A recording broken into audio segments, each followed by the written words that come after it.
Kasus konflik di rumah sakit. Francisca Apriliani. Hal yang paling umum dalam menyebabkan konflik adalah kegagalan komunikasi yang baik, ketidaksetujuan akan perawatan serta pengharapan yang tidak mungkin. Macam-macam konflik yang disebabkan oleh kegagalan komunikasi seperti kurangnya pujian dari atasan kepada bawahan, ketidakjujuran di dalam hubungan interpersonal, kurangnya saran ataupun kritikan yang membangun sebagai salah satu bentuk perhatian atas tindakan yang dilakukan, serta tidak adanya kesempatan untuk menyampaikan pendapat dalam sebuah forum. Hal ini terjadi dengan sering dihubungkannya cara kerja anggota tim dalam menghadapi tekanan yang diberikan dalam mencapai konformitas, cara seseorang merubah perilakunya agar sesuai dengan bataya organisasi yang ada, yang diberikan oleh timnya. Konflik juga dapat muncul dari manajer, seperti sikap yang merendahkan pegawai, menunjukkan tingkah laku yang tidak baik, diskriminasi, tidak dapat memahami dan mendukung pegawainya, memperberat konflik yang ada, mengecilkan hati pegawainya, dan tidak sensitif terhadap isu di pegawainya.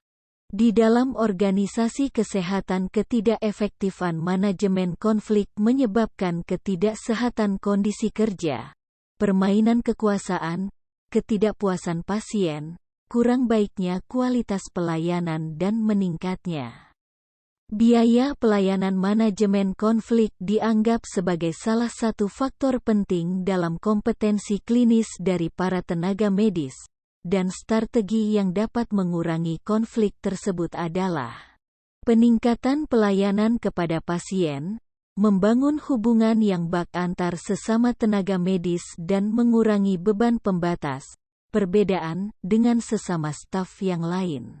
Penyebab konflik.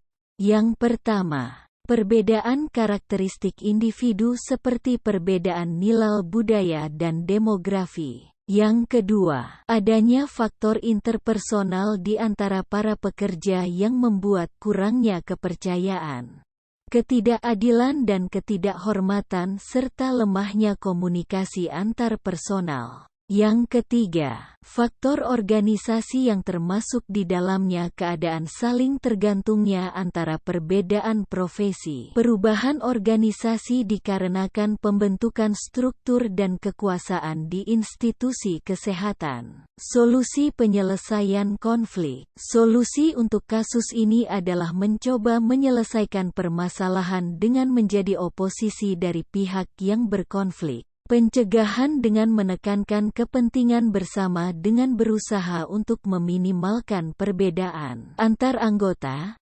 Negosiasi, setiap pihak mencoba menyampaikan keinginannya dan manajer berusaha untuk menjaga harmonisasi semua pihak menghindari konflik. Manajer mencoba untuk membangun tim dengan memberikan pendekatan kepada pedangan akan pencapaian tujuan, menghindari hal yang kontroversi dan keadaan yang penuh emosi, mundur ketika manajer terlalu lama mengambil keputusan akan permasalahan yang terjadi atau bahkan membiarkan masalah terselesaikan dengan sendiri, menghindari konflik daripada menghadapinya dengan sendirinya. Kesimpulan, konflik biasanya diartikan sebagai kesalahan dalam perintah.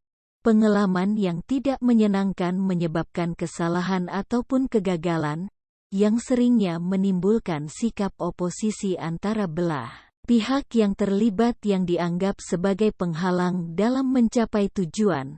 Penyebab konflik yang sering terjadi adalah adanya kesalahan komunikasi yang menyebabkan perbedaan persepsi sehingga membuat ketidakjelasan otoritas antar pegawai, pemberian insentif yang tidak adil, kurangnya motivasi dari pemimpin, adanya jarak antar pegawai, perbedaan tujuan dalam organisasi, ketidakpercayaan kompetensi. Upaya yang dapat dilakukan untuk menyelesaikan konflik adalah menghindari jika konflik adalah konflik kecil yang jika dikonfrontasi akan memerlukan biaya yang lebih besar, mengakomodasi Membiarkan pihak lain untuk menyelesaikan masalah, kompetisi, jika dirasa memiliki keahlian ataupun informasi dibandingkan dengan yang lainnya. Negosiasi mencoba memberikan solusi untuk masing-masing pihak serta kolaborasi di mana bersama-sama menyatukan komitmen untuk kebaikan bersama. Saran: pihak manajemen rumah sakit perlu memberikan perhatian dalam menangani masalah konflik peran ganda yang dialami oleh perawat melalui penyuluhan kepada keluarga, terutama suami tentang pentingnya dukung sebagai perawat pada saat acara keluarga karyawan rumah sakit.